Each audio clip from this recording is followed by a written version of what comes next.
क्योंकि चाइना हमारे बजा के रखा है इस बारे में, यूनाइटेड नेशंस के बारे में, क्योंकि तुम आज़ाद हो तो उस तरह से हमारे भारत भी, उसके बाद हम चाइना का ईंट बजा देंगे और पाकिस्तान का भी ईंट में ईंट बजा देंगे, छोड़ेंगे नहीं उन गधों को।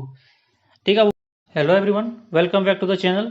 फ्रेंड, आज मैं सुबह सुबह न्यूज़ पढ़ रहा था तो मेरी आंखें एक ऐसी न्यूज़ पर गई जो कि मुझे लगा इस पर वीडियो बनाना चाहिए, तो मैं आप लोगों के सामने लेकर के आया हूँ। ये बहुत ही ज़्यादा डिप्लोमेटिक रिलेशन के बारे में बात करता है।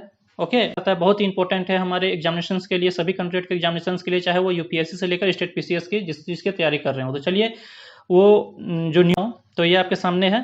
President elect of United Nation general assembly to meet PM Modi, यानी कि यूनाइटेड नेशन जनरल असेंबली के जो प्रेसिडेंट है, ठीक है, न्यू इलेक्टेड प्रेसिडेंट है, वो नरेंद्र मोदी से मिलने वाले हैं। ओके, तो ये है हमारा न्यूज़। तो इस न्यूज़ को कंप्लीट करने से पहले मैं आपको बता दूं इस पर किस किस विषय में हम लोग चर्चा करने वाले हैं। ओके, तो पहला पॉइंट है हमारे सामने यूनाइटेड नेशन है ना, उसके बाद उनके फंक्शंस के बारे में, उसके बाद उसके प्रेसिडेंशियल इलेक्शंस के बारे में, उसके बाद न्यू प्रेसिडेंट्स जो इलेक्ट हुए हैं उनके बारे में, और ये भी बता दें कि कहाँ से इलेक्ट हुए हैं, वो मालदीव के हैं जो भी इलेक्ट हुए हैं। और मालदीव से हमारा देश का जो राजनयिक संबंध है, यानी कि डिप्लोमेटिक रिलेशन है, वो बहुत ही अच्छा है।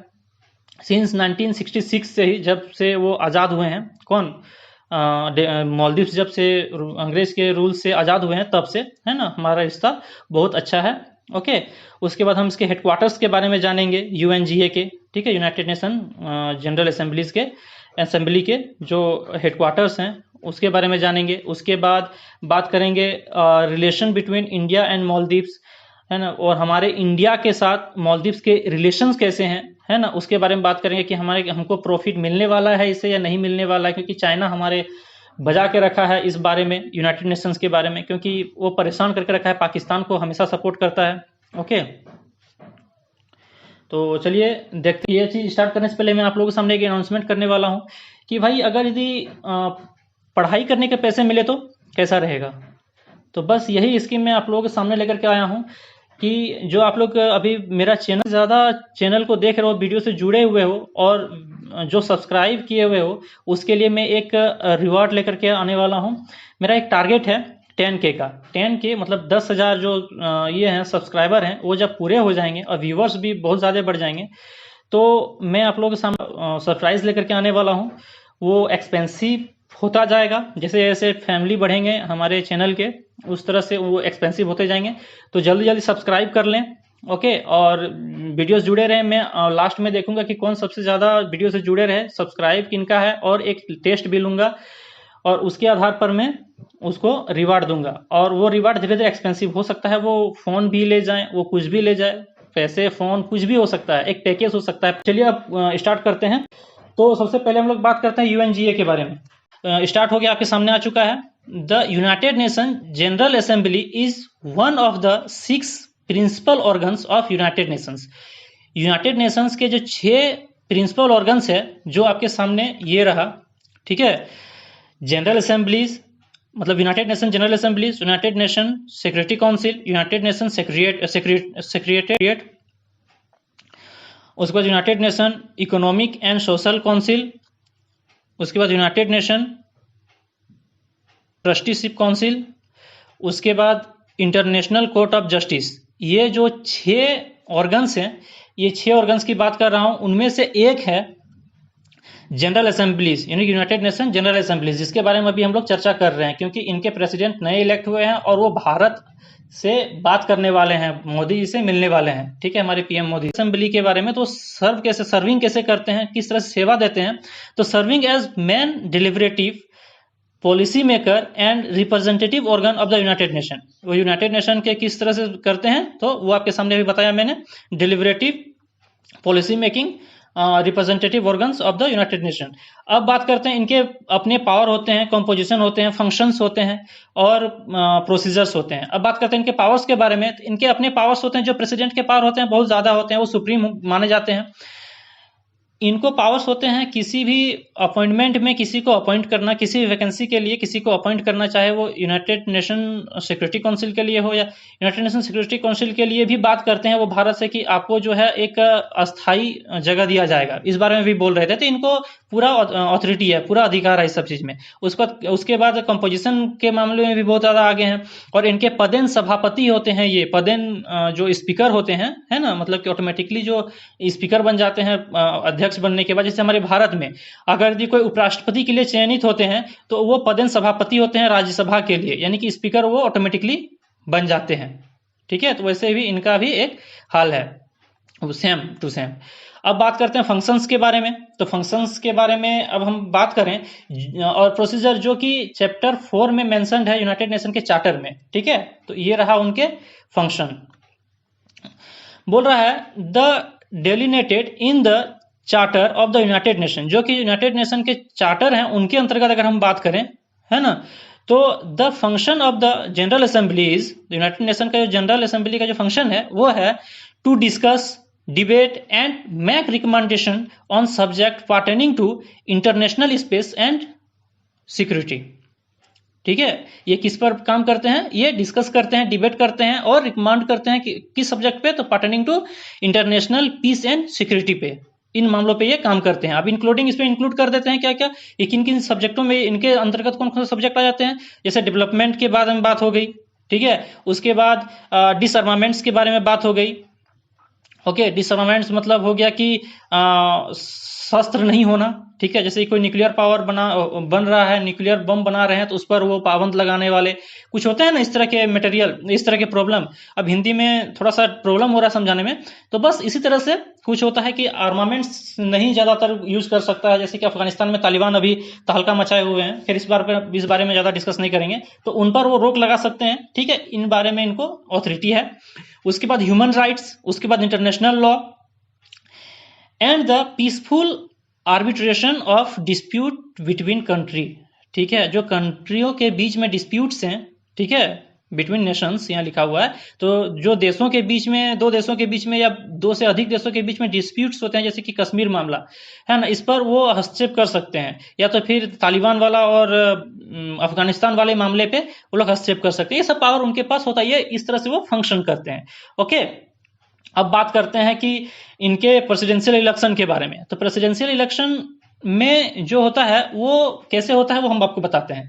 तो यहाँ बात कर रहा है कि हमारे जो यूनाइटेड नेशन असेंबली है ना, यूनाइटेड नेशन जो ऑर्गेनाइजेशन है उसमें यूनाइटेड नेशन जनरल असेंबलीज हैं 6 में से एक, उनके जो मेंबर्स होते हैं, यूनाइटेड नेशन के एक्चुअली मेंबर 193 टू 195 है ना, मान के चलते हैं 193 है। ठीक है, देख लेना एक बार, 193 है। ठीक है, यूनाइटेड नेशंस के स्टेट्स हैं, मेंबर्स स्टेट्स। ठीक है, उनमें से अब क्या करते हैं कि बोला there is 193 United Nation member states each which vote in the general assembly, जो प्रत्येक क्या करते हैं, वोट करते हैं जनरल असेंबली के लिए। ठीक है, उनके प्रेसिडेंट के लिए, जनरल असेंबली के। ठीक है, तो the assemblies president change with each annual season, मतलब प्रत्येक साल उनके प्रेसिडेंट चेंज होते रहते हैं। प्रत्येक एनुअल सीजन में, सेशन में, प्रत्येक एनुअल सेशन में क्या होते हैं, वो चेंज होते रहते हैं। Okay, and is elected by the body itself, और वो जो इलेक्ट होते हैं वो 193 में से ही होते हैं, जो कि 193 में से शायद 97 का लाना पड़ता है बहुमत, 2/3 का ही कुछ ऐसा कुछ मामला है ना, ऐसा कुछ है, देख लेना आप। तो 97 हम कहीं पढ़े थे, तो आपको बता रहे हैं कि 197 का वोट आना चाहिए। ओके, अब बात करते हैं कि प्रेसिडेंट कौन है न्यू, जो हम आपको बताए थे मालदीव से हैं, तो कौन है। ठीक है, तो अभी जून 21 में ही वो इलेक्ट हुए हैं, और जो हुए हैं इलेक्ट वो हैं मालदीव के defence minister, sorry foreign minister हैं ऑनरेबल अब्दुल्ला शाहिद, वहां के फॉरेन मिनिस्टर हैं, और वही इलेक्ट हुए हैं किस रूप में, तो जनरल असेंबली के 76वें प्रेसिडेंट के रूप में, यानी कि honourable Abdulla Shahid was elected as president of the 76th session of the general assemblies. Okay, यहाँ पे बात क्लियर हो गई। ओके, अब चलते हैं नेक्स्ट की ओर। नेक्स्ट की ओर बढ़ने से पहले यही इंसान है जो, ये बता दूं कि यही इंसान है जो कि बोल रहे हैं कि नरेंद्र मोदी से मिलना है। ठीक है, इन्होंने ही, और खुशी जता रहे हैं वो इन बात पर कि नरेंद्र मोदी से मिलेंगे, और मिलने के एक वजह भी है, ऐसे ही नहीं मिलना चाहते हैं, कुछ हमारे रिलेशंस इतने अच्छे हैं मालदीव से, इसीलिए। अब रिलेशंस कैसे अच्छे हुए, कैसे रिलेशंस बने हैं उनके साथ, ठीक है ना, तो वो बात करेंगे किस तरह से रिलेशन बने हैं। तो अब बात करेंगे दोनों देशों में क्या रिलेशंस है, तो चलिए देखते हैं। Both Nations establish diplomatic relation, वो दोनों देशों के बीच में क्या इस्टेब्लिश हुआ है, डिप्लोमेटिक रिलेशन इस्टेब्लिश हुआ है, कब, है ना, in after the independence of Maldives from British rule in 1996। 1996 तक जो है ना, सॉरी 1966, सॉरी मेरे से इसमें थोड़ा सा मिस्टेक हो जाता है बोलने में। 1966 तक जो है ब्रिटिश रूल चल रहे थे मालदीव्स में। मालदीव्स जो है ब्रिटिश रूल से आजाद हुए 1966 में, ओके। और उस समय नरेंद्र मोदी बोल रहे हैं, सॉरी, इंडिया जो है वो उनको बहुत ज्यादा हेल्प किए थे, ओके।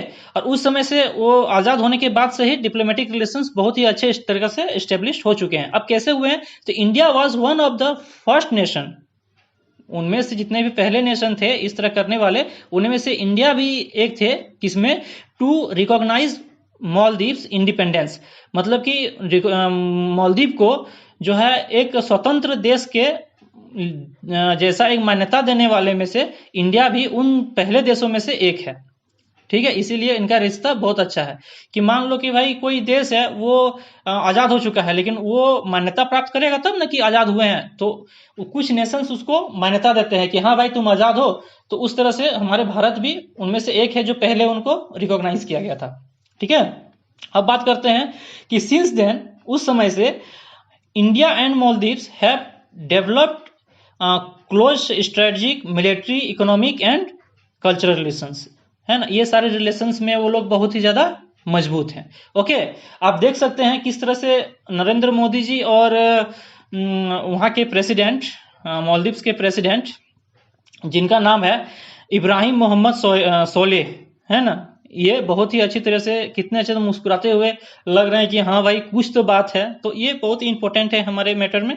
ओके, तो इसको जरूर देखें। और नेक्स्ट जो फोटो देख रहे हैं बगल में आप, उसमें आप देख रहे हैं हमारे जो यूनाइटेड नेशन जनरल असेंबली हैं, उनके जो नवनिर्वाचित अध्यक्ष हैं, है ना, और फॉरेन मिनिस्टर ऑफ मालदीव्स हैं, वो हैं। ठीक है, ओके, हामिद जी, सॉरी शाहिद जी, अब्दुल्ला शाहिद, ओके।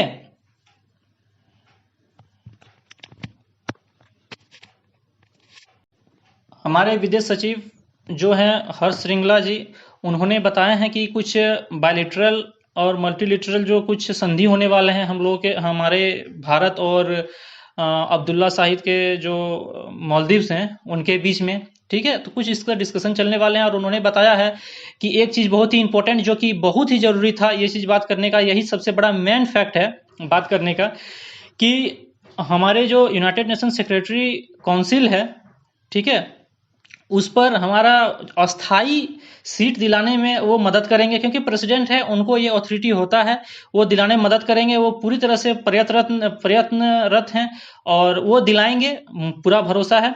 तो उसके बाद हम चाइना का ईंट बजा देंगे और पाकिस्तान का भी ईंट में ईंट बजा देंगे, छोड़ेंगे नहीं उन गधों को। ठीक है, वो बहुत परेशान करके रखे हुए हैं ना यूनाइटेड नेशन के नाम पे, उन्हें छोड़ेंगे नहीं। तो इस तरह से देखते रहें, अपडेट करता रहूंगा, और जल्दी से जल्दी इस चैनल को सब्सक्राइब कर लें जिन्होंने नहीं किया है, और अपने दोस्तों में शेयर करें, ताकि रिवॉर्ड को नहीं छोड़ना है। ठीक है, जो रिवॉर्ड है वो रिवॉर्ड को नहीं छोड़ना है, वो अचीव करना है। ठीक है, वो आपके लिए ही है, मैंने आपके लिए ही ऑर्गेनाइज किया है, वो मैं नहीं रखूंगा। ठीक है, मुझे तो और ऊपर से एक्सपेंडिचर उठाने होंगे, खर्चे उठाने होंगे उस पर। आई होप आप लोग समझ गए हैं। तो जल्दी